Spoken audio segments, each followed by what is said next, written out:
Hello everyone, welcome to our channel Math Tech.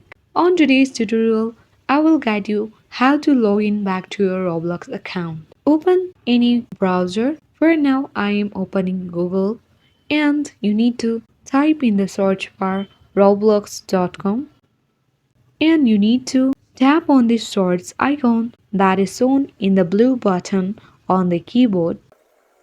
This will take you to the official page of Roblox where there is the option if you want to continue in app or if you want to continue in browser. Tap on continue in browser or else you can also continue in application.